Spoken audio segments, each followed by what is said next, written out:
Sikap Satria Presiden terpilih Prabowo Subianto tadi malam ini semakin terbukti nyata di depan seluruh anggota DPR yang sedang melaksanakan rapat paripurna di Gedung Senayan, Jakarta. Hal tersebut dibuktikan dengan ketika Bang Dasko ini melakukan kontak langsung, ya, menelpon Presiden terpilih Bapak Prabowo Subianto untuk sedikit memberikan stimulus terhadap hakim-hakim yang saat itu sedang melakukan rapat dengar pendapat di gedung DPR Senayan, Jakarta. Kemudian tanpa basa-basi, Presiden Prabowo pasca dilantik akan benar-benar peduli terhadap profesi hakim di seluruh Indonesia, dan berjanji kembali tidak hanya ketika penyampaian visi misi sebelum terpilih kemarin gitu kan, bahwa Prabowo Subianto akan menaikkan taraf hidup dan kesejahteraan para hakim di seluruh Indonesia agar mereka pertama terbebas dari korupsi, kemudian tindak penyelewengan jabatan dan lain sebagainya. Ini satu momentum yang sangat luar biasa, sehingga tidak heran kalau kemudian dari pimpinan rapat ketika itu kemarin, ya, Bang Dasko, kemudian seluruh anggota DPR yang hadir, kemudian para hakim yang juga hadir untuk rapat dengar pendapat di Senayan, Jakarta, ini histeris dan menangis, teman-teman. Nah, ini satu capaian politik yang sangat luar biasa dari Presiden terpilih Bapak Prabowo Subianto. Tentu ini bukan memukul presiden sebelumnya yang 10 tahun dirasa belum bisa memberikan tunjangan kesejahteraan bagi para hakim di seluruh peradilan di Indonesia. Tetapi sekali lagi bahwa Prabowo sudah memberikan kode etik yang sangat luar biasa, sehingga ini bisa diterima oleh semua masyarakat dan tidak perlu diperdebatkan kembali bahwa Prabowo is Prabowo Subianto. Pak, ini dengan perwakilan hakim, mohon izin bicara, Pak. Ya, bismillahirrahmanirrahim. Assalamualaikum warahmatullahi wabarakatuh. Salam sejahtera kita sekalian. Shalom, Om Swastiastu. Saudara-saudara sekalian, saya diberitahu oleh Profesor Dasko bahwa ada pertemuan antara saudara-saudara perwakilan dari para hakim dengan pimpinan DPR. Saya memang menaruh perhatian yang sangat besar sudah sejak lama terhadap para hakim. Saya berpendapat bahwa yudikatif kita harus sangat kuat, dan karena itu dari dulu pendapat saya, saudara boleh cek di semua pidato saya, di berbagai juga tulisan saya, saudara bisa dipelajari rekam saya, rekam jejak ucapan-ucapan saya. Saya sangat berpendapat bahwa para hakim harus diperbaiki kualitas hidupnya, dan harus dijamin supaya para hakim itu sangat mandiri dan bisa menjalankan tugas sebagai hakim dengan sebaik-baiknya.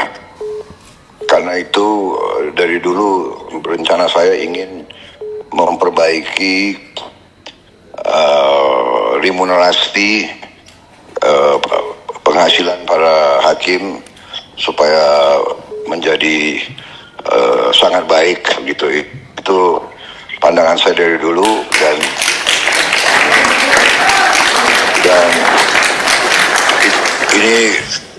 ini bukan janji karena kampanye sudah selesai, jadi saya tidak perlu janji-janji, tapi ini adalah keyakinan saya. Jadi saya minta para hakim sabar sebentar, ya kan. Begitu saya memang menerima estafet, saya menerima mandat, dan saya menjalankan, saya benar-benar akan memperhatikan para hakim, karena supaya negara kita bisa hilangkan korupsi, para hakim yang tidak boleh bisa disogok, para hakim yang tidak bisa dibeli, para hakim harus terhormat, para hakim harus mendapat perhatian dari negara, penghasilan yang memadai, sehingga dia punya harga diri yang sangat tinggi dan dia tidak perlu untuk cari tambahan. Itulah tekad saya, itu keyakinan saya. Untuk itu saya mohon bantuan saudara-saudara. Marilah kita bersatu, kita benahi negara kita. Kita yakinkan semua orang, semua pihak, apalagi mereka yang menerima fasilitas dari negara, para pengusaha-pengusaha besar itu bisa bayar pajak pada kewajiban mereka dengan sebaik-baiknya. Kita semua harus bahu-membahu. Yang kuat bantu yang lemah, yang lemah kita harus bersatu. Jadi negara kita sama-sama akan bangkit, sama-sama akan makmur. Saya kira itu para hakim yang saya hormati, mohon sabar. Saya juga kaget saya mendengar kondisi kalian, tapi saya sudah merencanakan bagaimana kita memperbaiki kondisi kalian. Saya kira itu dulu sementara, ya, saudara-saudara. Pada saatnya nanti saya bisa minta waktu untuk saya bisa mungkin tetap muka dan bicara langsung sama saudara-saudara. Tapi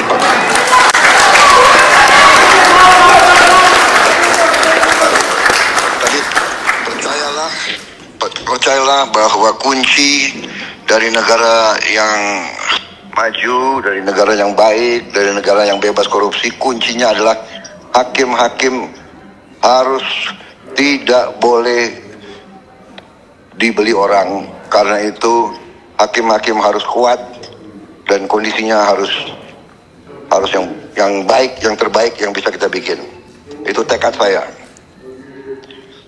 Sampai saya mengatakan apa yang saya pelajari dari luar negeri itu dari segi protokol kenegaraan, Lord Chief Justice dari Inggris itu berjalan langsung di belakang kepala negara, di belakang raja. Jadi di depan Perdana Menteri.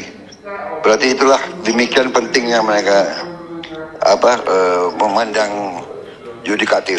Jadi demikianlah, marilah kita sama-sama memperbaiki negara kita. Terima kasih. Wassalamualaikum warahmatullahi wabarakatuh. Izin Pak. Terima kasih Pak. Saya lanjut mimpin Pak. Terima kasih Pak. Terima kasih.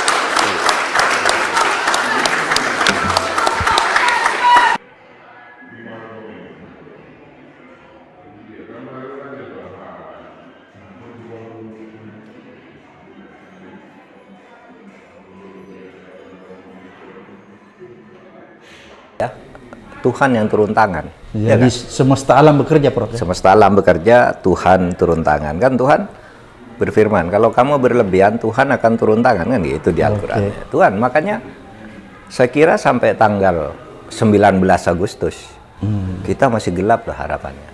Negara ini mau kemana? Ini masih dibayangi terus oleh kehebatan Pak Jokowi mencengkeram kemana-mana. Tapi begitu tanggal 20 terjadi peristiwa itu, tidak bisa dibendung. Terus akhirnya Pak Jokowi udah selesai. Sampai sekarang menurut saya, dan Pak Prabowo sudah firm menurut saya, sudah, silakan diatur negara ini, nanti kita berjuang lagi, kan begitu kan. Prof Mahfud, ini kan ada yang menarik. Biasanya seorang pemimpin itu ya, presiden di akhir-akhir masa jabatannya itu kan, ada kerinduan rakyat. Iya. Perasaan kayak mau ditinggalkan oleh seorang pemimpin itu. Tapi ini kok nggak begitu sepertinya. Sepertinya ada kayak luka. Justru orang semakin marah. Kenapa saya bilang orang semakin marah, Prof? Buktinya orang masih meminta beliau mundur. Ini kan aneh, padahal sudah mau selesai tanggal 20. Iya, udah mau selesai. Ya itu. Gejala apa itu, Prof? Kalau saya pernah mengatakannya karena sudah akumulasinya udah terlalu besar, yang setiap orang mengingatkan itu ditutup dengan buzzer, dengan apa gitu, kemudian ditutup dengan isu baru dan sebagainya, sehingga hilang-hilang orang akhirnya tidak tahan lagi, lalu makanya Tuhan turun tangan itu kan. Nah, orang akhirnya biasanya terharu ya kalau mau ditinggal ya. Iya, saya lihat gitu, tapi ini kok nggak terharu. Sekarang muncul sedikit dikebuk, muncul sedikit dikebuk. Gitu. Dan itu bisa kita sedih juga punya presiden. Jadi Prof Mahfud termasuk orang yang salah satu sedih mau ditinggalkan Pak Jokowi ya? Enggak. Maksud saya termasuk orang yang menilai kenapa orang tidak sedih gitu. Sedihnya itu karena orang tidak sedih, bukan karena sedih. Bukan karena sedih mau ditinggal Pak Jokowi. Sedih juga karena kok orang bisa tidak sedih. Biasanya kan orang sudah mau berhenti kurang sebulan gitu. Kayak dulu kan kita melepas Pak SBY, melepas Bu Mega kan terharu. Dengan segala kesalahannya tetap kita terharu. Yang ini udah kurang 2 minggu nih. Orang tetap aja belum sedih orangnya. Ya kasihan juga gitu. Prof Mahfud, ini kan ada yang menarik menurut saya. Ya. Tanggal 10 kalau saya lihat di berita, tanggal 10 Oktober itu ada kemungkinan akan turun putusan yang dikeluarkan oleh PT UN. Kan ada gugatan tuh yang diajukan oleh PDIP terhadap KPU sehubungan perbuatan melawan hukum KPU yang dianggap Gibran ini kan tidak sah sebagai wakil presiden. Kita berandai-andai nih Prof. Seandainya putusan ini turun tanggal 10 Oktober dan di dalam amar putusannya dinyatakan bahwa memang Gibran itu tidak sah sebagai calon wakil presiden, apa konsekuensinya? Konsekuensi ketatanegaraan ya menurut saya, meskipun saya disclaimer dulu, agak pesimis sih saya bahwa kita percaya pada hukum di pengadilan sekarang ini pesimis mau melakukan seperti itu. Ya, kecuali MK lah yang terakhir berani lagi gitu. Tapi kita berharap bahwa itu PT UN akan membatalkan gitu. Saya pesimis, hampir tidak mungkin. Tetapi itu perjuangan teman-teman PDIP. Saya bukan anggota PDIP, jadi ketika itu disampaikan ke saya, ya saya pesimis. Tapi Anda jalan aja, ini bukan bagian dari perjuangan. Karena menurut hukum boleh kan orang menuntut sebuah keputusan tata usaha negara. Nah, tapi seumpama dikabulkan, menurut saya, bagi ketatanegaraan itu tinggal 2 pilihannya. Apakah kita atau pendukungnya Gibran mau ribut apa enggak? Kalau mau baik-baik aja kan gampang. Ya dilantik Pak Prabowo. Lalu sudah itu Pak Prabowo diberi kewenangan sesuai kewenangan konstitusi memilih 2 orang. Siapapun yang mau dia pilih. Ya, dari kekuatan politik misalnya ya ada siapa, Mbak Puan, ada AHY, ada Muhaimin, ada siapalah kalau mau dari luar cari. Bisa juga Prof Mahfud diajukan kan? Ya bisa, meskipun itu tidak mungkin, tapi bisa. Secara teoritis. Suruh pilih ke MPR. Itu bisa. Berarti Gibran dan itu dibatalkan. tidak usah ribut-ribut. Berarti Gibran dibatalkan. Iya, kalau PT UN memutuskan itu kan iya, bisa. Kalau meskipun sebenarnya PT UN itu pada dasarnya tidak boleh memutus beberapa hal. Makanya saya katakan pesimis. Satu, tentang hasil pemilu itu tidak bisa. Putusan pengadilan tidak bisa. Tentang kebijakan Tentara Nasional Indonesia. Keputusan Tentara Nasional. Dan beberapa gitu tidak boleh. Tentang hukum perdata tidak boleh diputus oleh PT UN. Nah itu aja makanya, tapi ya kita lihat aja nanti. Jangan ada kejutan-kejutan lagi kan. Di Indonesia kan sering begitu. Saya ini coba berandai-andai Prof ya. Kalau ternyata keluar putusan nih menyatakan Gibran nggak sah, walaupun Prof Mahfud pesimis, tapi seumpamanya ini keluar. Dan ini kan Gibran pasti nggak mau tinggal diam nih Prof. Ya. Dia banding, berarti kan belum ingkrah. Berarti putusan ini belum bisa dieksekusi. Ya. Apa konsekuensinya nih? Kalau tetap Gibran bisa dilantik? Gini, kalau putusan PT UN itu kan tidak menunda pelaksanaan itunya ya. Kalau misalnya belum inkrah, ya masih di ini dulu. Kecuali nanti inkrahnya sesudah dilantik di tingkat Mahkamah Agung baru diproses. Baru itu salah. Kalau dari awal. Ya memang itu problem hukum juga. Gitu. Jadi itu ada persoalan hukum ya? Akan ada persoalan hukum. Meskipun itu mungkin kecil ya. Akan ke situ. Saya justru melihatnya yang lebih besar sesudah itu, ya, sesudah pelantikan dan sebagainya. Mungkin ada masalah-masalah hukum yang timbul. Prof, ini kan anggota DPR baru sudah dilantik kemarin dan terpilih. Kalau Prof melihat ini komposisinya, ada nggak harapan DPR sekarang ini akan menghasilkan undang-undang yang lebih berpihak kepada rakyat? Kan kemarin ini kelihatannya undang-undang yang diproduksi oleh teman-teman DPR itu kelihatannya kurang mengakomodir ya kepentingan-kepentingan rakyat. Kalau Prof sendiri melihat, ada nggak ada harapan? Kalau melihat konfigurasinya sekarang, saya agak pesimis. Agak pesimis. Tetapi ada pintu optimisme karena ini mungkin Pak Prabowo mau bisa membangun sistem baru, ya apa namanya, mekanisme baru atau rezim baru, ya aturan main baru. Sehingga kalau ada kesadaran membangun demokrasi itu kan, bagi saya hukum itu kan produk politik ya. Dari satu segi hukum adalah produk keputusan politik. Ya. Nah kalau pemegang kekuasaan politik terbesarnya seperti Pak Prabowo punya political will untuk memberdayakan DPR, satu saat kita bisa diskusi ya Pak Abraham dengan saya dan teman-teman civil society udah banyak yang berpikir kayak gini, apa yang mau kita sampaikan nih gitu. Kita sudah mulai menginventarisir agar DPR kita lebih berdaya, parpol kita lebih berdaya gitu, sehingga aspirasi masyarakat itu tergambar dari wajah keputusan-keputusan legislatif kan gitu. Sekarang kan terbalik konfigurasinya, masyarakat yang besar ingin ini, DPR yang besar ingin sebaliknya. Harusnya kan sejajar nih, kalau masyarakat 90% ingin ini, DPR-nya mestinya 90% ingin sama gitu ya. Sekarang terbalik. Jadi sekarang kita harus mempersiapkan ya, mencoba menginventarisir ya. Menginventarisir apa-apa yang perlu kita beri masukan. Dan kita berharap mudah-mudahan presiden baru, apapun ya, Pak Prabowo itu kan sudah terpilih. Mudah-mudahan dia mengambil janji-janji, melaksanakan janji-janji yang sifatnya positif bagi demokrasi. Iya kan? Dia misalnya mengatakan aparat pemerintah itu jangan menggunakan intel untuk mematai-matai rakyatnya. Kan udah dikatakan kan, artinya aspirasi rakyat jangan ditutup dengan intel. DPR, wah ini yang hebat kan pidatonya DPR yang bisa kita tagih tuh.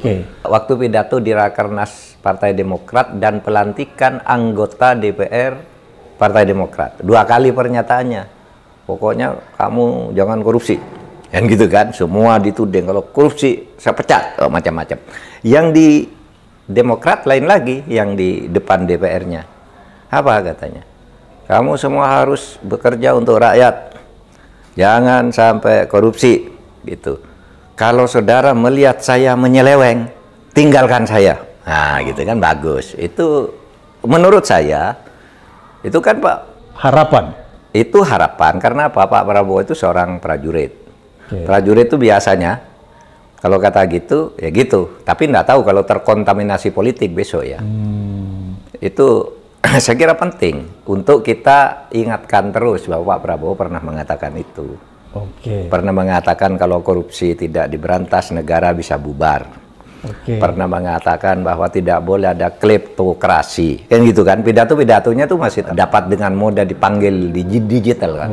Prabowo dan kleptokrasi muncul semua, tanggal sekian bilang ini sini-sini, Prabowo dan korupsi partai ini keluar semua kan. Ada nggak di pidato itu Pak Prabowo secara eksplisit menyinggung tentang tidak bolehnya orang melakukan praktek nepotisme? Saya tidak mencari, nanti saya cari.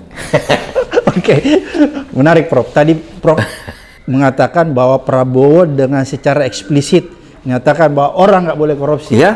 Berarti kalau begitu kita bisa kalau saya yang korupsi tinggalkan saya kan gitu. Berarti kalau begitu bisa nggak saya katakan begini, pemerintahan Prabowo ini kita harapkan IPK Indonesia membaik, satu. Indeks persepsi korupsi ya. Terus kemudian indeks demokrasi kita juga membaik. Ketiga, indeks penegakan hukum juga kita membaik. Kan indeks penegakan hukum kita buruk, Prof. Buruk. Apakah dengan pidato itu Prof Mahfud bisa mengambil satu kesimpulan sementara bahwa itu adalah pesan yang disampaikan untuk memperbaiki indeks IPK kita, kemudian indeks penegakan hukum kita. Demokrasi, penegakan hukum. Iya. Saya kira itu pesan. Hasil SIGI tentang indeks itu semua adalah pesan kepada kita. Dan Pak Prabowo sudah menyampaikan pesan juga. Meskipun tidak langsung pada 3 segi, pesannya kan mengatakan itu pidato-pidatonya itu mau menegakkan hukum, mau memperbaiki demokrasi, lalu memberantas korupsi, kan itu kan. Dari situ kalau yang paling jelas itu korupsi yang dikatakan oleh Pak Prabowo, dan kleptokrasi itu berkali-kali ternyata saya buka lagi di Google, berkali-kali Pak Prabowo menganggap Indonesia negara maling. Ketika beliau belum jadi presiden, Indonesia negara maling kata dia. Jadi pemimpin tuh jangan jadi maling dan jangan mau dipimpin oleh maling. Itu pernyataan Pak Prabowo, tercatat, tertulis gitu di koran-koran mainstream waktu itu ada. Jadi ini menjadi harapan kita semua ya, Prof? Ya, kita mengatakan ini karena kita berharap kepada, ya kita sebut beliau sudah secara konstitusional sudah presiden elect Oke, Prof Mahfud, kalau kita lihat ini kan DPR ini tiba-tiba sepertinya saya membaca, walaupun dia membungkusnya dengan istilah rekonsiliasi nasional, membungkusnya dengan kata-kata itu bahwa yang diistilahkan TAF MPR, mengenai Soeharto, mengenai Gus Dur, semua itu akan direhabilitasi demi untuk rekonsiliasi nasional. Apakah benar yang disampaikan DPR itu bahwa tentang Soeharto itu termasuk TAF, Gus Dur juga TAF? Ada tiga. Pertama begini, bagi saya itu apa yang dibuat MPR itu tidak punya nilai hukum sama sekali. Karena itu bentuknya hanya surat. Jadi bukan TAF MPR? Bukan TAF MPR. Saya bawa tuh, bahwa itu surat dari MPR kepada keluarga Bung Karno, surat dari MPR kepada fraksi PKB, dan surat dari DPR kepada keluarga Soeharto. Itu tidak punya nilai hukum karena pertama begini, sejak tahun 2002 ketika selesai amandemen Undang-Undang Dasar, MPR itu bukan lagi lembaga tinggi negara, sehingga tidak boleh membuat TAP baru atau mencabut TAP lama, tidak boleh sejak itu, karena TAP itu harus cabut dengan TAP, dan TAP itu harus oleh MPR sebagai lembaga tertinggi. Sejak 2022 tidak lembaga tertinggi, itu lembaga yang secara horizontal fungsional sejajar dengan presiden, dengan DPR, DPD. Nah, oleh karena tidak boleh membuat TAP baru, maka pertanyaannya begini, loh, akan ada TAP MPR tuh sebanyak 139. Sejak tahun 1960 itu ada 139. Ini mau diapakan nih? Ini kan sudah peraturan sejak sebelum MPR diturunkan kedudukannya gitu. Lalu dibuat satu TAP. 139 ini kedudukannya begini, ada 3 dicabut, ada 3 masih diberlakukan, ada 8 berlaku sampai selesainya isinya, lalu ada yang dicabut. Nah, yang dikeluarkan oleh MPR ini, yang 3 ini, yang untuk Bung Karno, untuk Presiden Soeharto, untuk Gus Dur, itu tidak ada TAP baru, hanya surat biasa. Oleh sebab itu tidak punya akibat hukum. Cuma memang terutama yang Pak Harto gitu ya, yang pencabutan TAP 11 nomor 1198 tentang pemberantasan korupsi, kolusi, nepotisme, itu di situ ada nama Pak Harto. Itu TAP yang tidak boleh dicabut. Sehingga surat MPR kepada keluarga Pak Soeharto itu hanya menyatakan kasus untuk pribadi Soeharto sudah selesai. Karena apa? Karena ya sudah meninggal kan, hukum pidana gitu kan. Kalau sudah meninggal ya tutup. Gugur kan? Cuma itu isinya. Tetapi isi TAP itu sendiri tidak dicabut. Tidak ada pencabutan TAP dan memang tidak boleh. Jadi masih berlaku dong ya? Masih berlaku dong. Untuk pejabat, untuk korone, itu masih berlaku. Kesalahan MPR itu menjelaskannya keliru. Seakan-akan ada pencabutan TAP gitu. Dikesankan, padahal tidak ada. Saya punya suratnya, itu surat biasa dari MPR. Tidak punya bentuk hukum apapun, gitu. Tetapi politisnya itu kan soal yang untuk Bung Karno dan untuk Gus Dur itu memang bisa, isi surat MPR itu surat biasa, tapi memang bisa menjelaskan karena memang itu sudah dicabut oleh TAP nomor 1 tahun 2003. Dua TAP yang untuk Bung Karno nomor 33 itu pemberhentian Bung Karno, dan yang untuk Gus Dur TAP nomor 2 tahun 2001 itu memang sudah dicabut oleh TAP nomor 1 itu. MPR hanya mengklarifikasi istilahnya. Kan pidatonya Pak Bambang mengklarifikasi kan gitu kan, bahwa ini memang sudah tidak berlaku sehingga boleh digunakan kalau mau minta gelar pahlawan kan gitu kan. Nah, bagi saya kalau soal gelar pahlawan, pertama Bung Karno itu sudah gelar pahlawan proklamator. Pahlawan proklamator itu diberikan oleh Pak Harto dulu. Pahlawan proklamator itu berarti semua gelar pahlawan melekat pada proklamator ini. Itu pun masih ditambah lagi, gelar pahlawan nasional. Iya kan? Udah selesai Bung Karno sebenarnya. Cuma punya nilai politis bahwa MPR mengatakan ini udah selesai gitu dari surat itu. Gus Dur juga, dia bisa menggunakan itu karena syarat untuk menjadi pahlawan itu melekat pada Gus Dur. Karena dia kan tidak pernah dihukum penjara. Pak Harto juga boleh kalau mau minta. Oleh sebab itu keputusan memberikan atau tidak memberikan gelar pahlawan itu kan keputusan politik presiden. Karena syarat menjadi pahlawan itu kan gampang, warga negara Indonesia atau warga negara di bekas jajahan yang dulu bukan Indonesia. Aceh, Makassar itu kan dulu bukan Indonesia. Nah, Pak Hasanuddin pahlawan itu kan bukan orang Indonesia tapi sekarang menjadi wilayah. Tengku Umar dan sebagainya. Lalu berkelakuan baik, punya integritas moral dan tidak pernah dihukum penjara. Pak Harto tidak pernah dihukum penjara. Jasanya juga masih bisa dicatat di samping kesalahan-kesalahannya. Kalau mau diberi yuridis, tidak ada hambatan, tidak perlu surat MPR. Begitupun dengan Gus Dur ya? Iya, Gus Dur. Kalau Gus Dur itu problematik memang, ya sudah pasti bisa, lebih bisa lah dibandingkan Pak Harto. Tapi waktu itu ketika dijatuhkan kan memang itu prosedurnya bermasalah Gus Dur itu. Satu, dia dipecat oleh MPR karena dianggap melanggar haluan negara, tidak hadir ke sidang MPR dan memberhentikan Suroyo Bimantoro sebagai Kapolri. Itu dianggap melanggar. Nah, kalau melanggar gitu kan aturannya harus ada memorandum. 1, 2 baru diberhentikan. Ini baru melakukan 2 hari gitu, langsung dipanggil sidang, langsung diberhentikan. Tidak ada memorandumnya. Memorandum yang dulu terkenal itu memorandum lain tuh, itu memorandum korupsi. Bulog.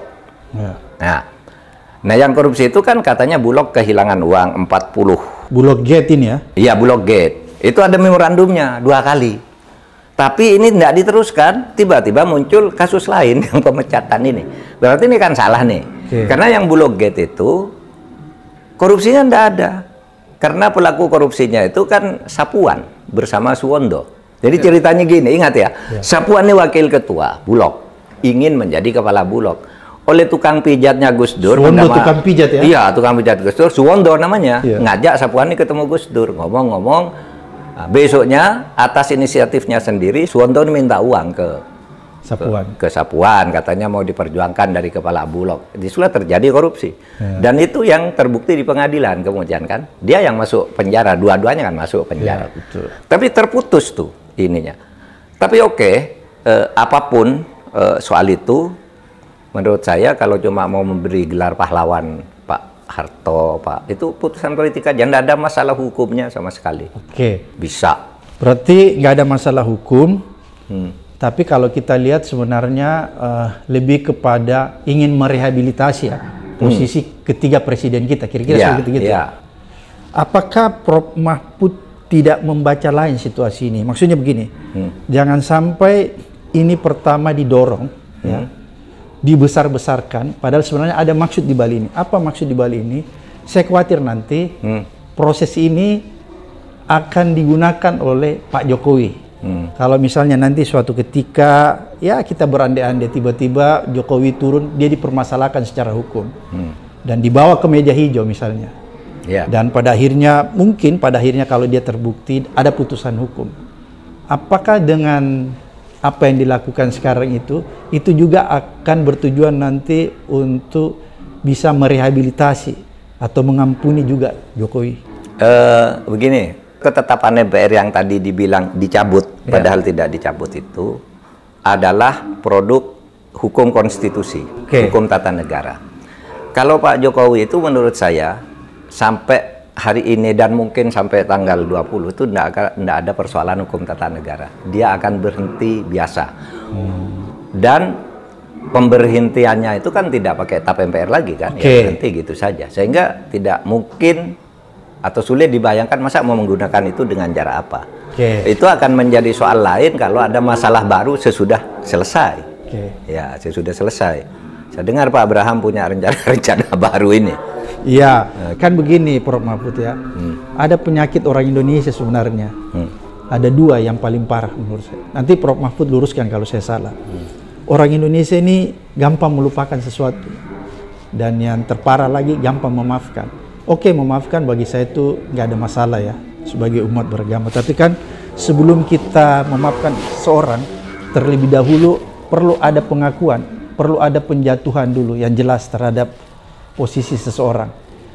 Saya tidak keberatan, atau mungkin kita rakyat Indonesia misalnya tidak keberatan misalnya suatu ketika, misalnya katakan siapapun presiden, misalnya dia diadili, terus dinyatakan bersalah secara hukum, dijatuhi hukuman, dan kemudian presiden terpilih memaafkan, bagi kita itu mungkin nggak ada masalah, tapi yang penting ada putusan hukum dulu.